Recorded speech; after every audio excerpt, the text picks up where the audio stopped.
Selamat siang teman-teman. Hari ini saya akan mempresentasikan mengenai Project Final ALP, yaitu proposal pengembangan potensi ekonomi Kota Batam pada tahun 2023. Overview bab 1 latar belakang Kota Batam, bab 2 kondisi makroekonomi pada tahun 2023, bab 3 sektor ekonomi prospektif, dan yang terakhir bab 4 usulan kebijakan.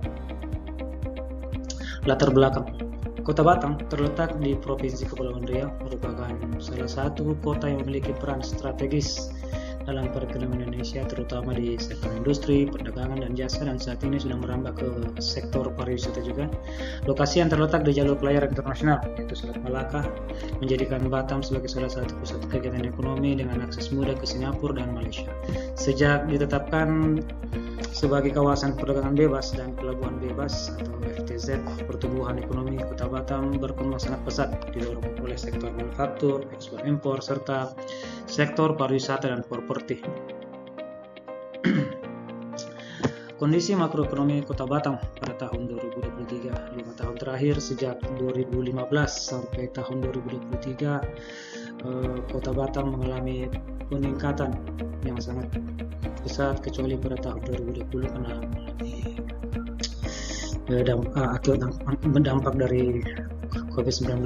Namun pada tahun 2021 dampak pandemi mulai berkurang sehingga ekonomi Kota Batam bisa mencapai 172,84 triliun. Selanjutnya tahun 2022 194,84 triliun, dan pada tahun 2023 mengalami kenaikan sangat signifikan, yaitu di angka 216,9 triliun.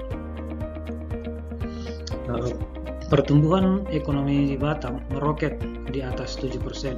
Pertumbuhan tersebut melebihi dari pencapaian Provinsi Kepulauan Riau, bahkan pencapaian nasional, di mana pencapaian Kota Batam itu di angka 7,04%, kemudian di tingkat provinsi Kepri 5,20%, dan nasional di angka 5,05%. Ini menunjukkan bahwa pertumbuhan ekonomi di Batam sangat baik ya.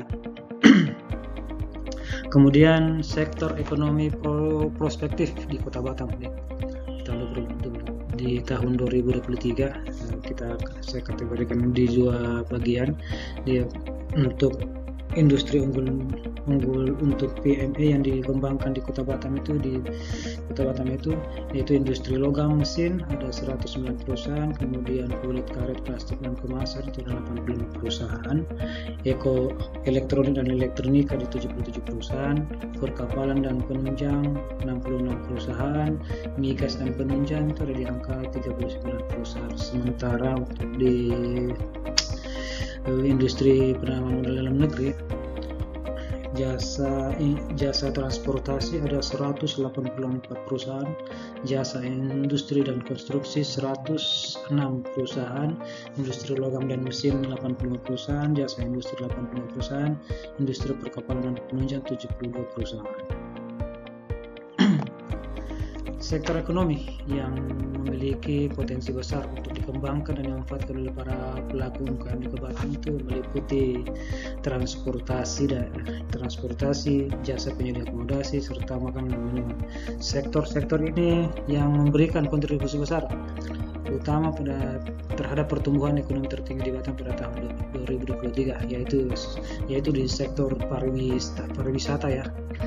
Sebagai contoh, Pulau Galang, di mana beberapa Pulau Galang yang menjadi isu besar saat ini dikembangkan menjadi Green and Sustainable City. Jadi diperkirakan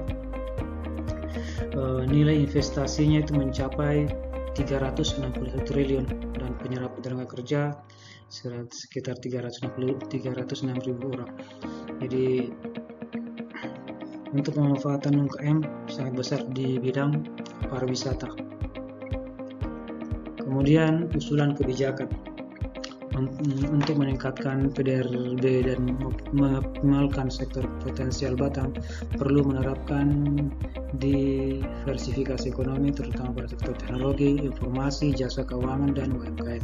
Selain itu, peningkatan infrastruktur pariwisata, realisasi investasi yang efisien, dan penguatan sektor transportasi serta logistik harus menjadi prioritas.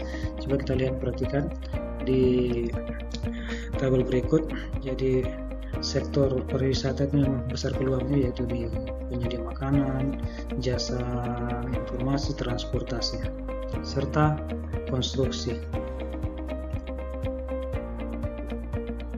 Demikian presentasi singkat saya. Terima kasih. Selamat siang. Salam entrepreneur.